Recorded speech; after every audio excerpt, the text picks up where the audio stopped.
Hey guys, it's Mike from the Rumble Strip, and here's my one-take from last night's IndyCar Genesys 300 at Texas Motor Speedway. As I predicted in Friday's podcast, the one-day show format was right to Scott Dixon's liking. Dixon was fastest in practice, started the race second, and led 157 laps to pick up the 47th IndyCar win of his career. Dixon has now won a race in 18 of his 19 seasons in IndyCar, and he ties A.J. Foyt for winning in 18 seasons. He's also won a race in 16 consecutive seasons, and since reunification in 2008, the longest winless stretch he's had has been 17 races. The guy, he's a legend. He's a legend, and he's going to be maybe the best ever someday.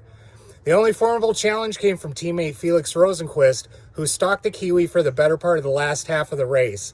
His night ended on a crash with 10 laps to go, as he tried to pass James Hinchcliffe on the non-stick adhesive. Don't know why it works for NASCAR but doesn't for IndyCar, but they got to get that fixed for next year. But so he tried to pass Hinchcliffe and skated out to the turn 2 wall, ending his night. Personally, I was okay with that. He wants his first win, and he took a risk. It didn't work out, but I think now we can call him a big-time contender for a win this season, and I think it'll come as soon as the Grand Prix at the Brickyard next month.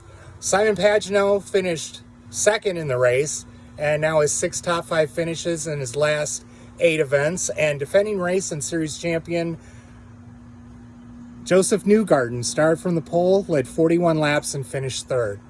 Zach Veach led 2 laps and finished a very impressive 4th, while Ed Carpenter came back from an incident in practice to finish 5th.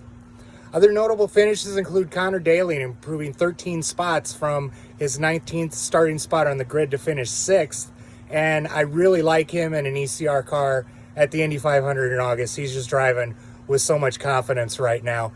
Ryan Hunter-Reay bounced back from an incident in practice and a drive-through penalty to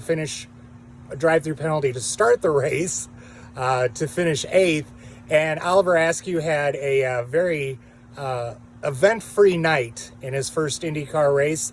The Indy Lights champion finished 9th overall. Overall, I'll put this race on a pass-fail scale, and I'll give it a passing grade.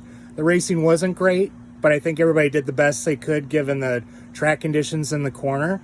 And for the most part, it was a clean race with only 24 caution laps, and really would have been a better race had Dixon not been in it. He was just better. He was just better than everybody else last night. That's really all you can say.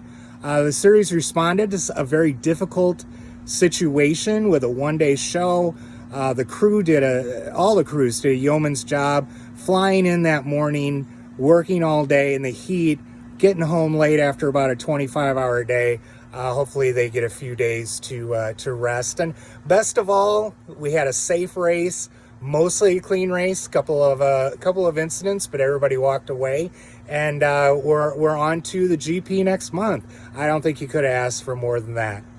So that's it from Texas. Now, of course, we wait for 4th of July weekend for the series heading to the Brickyard for the first of 3 times this season for the Grand Prix, as they share the weekend with NASCAR. That's it for me. I'm Mike Knapp. You can follow me on Twitter and Instagram at RumbleStripPod. You can also find my podcast on iTunes, Podbean, and SoundCloud. Just search for The Rumble Strip. And if you're interested in advertising on my show, don't hesitate to reach out. Have a good one, and I'll see you soon.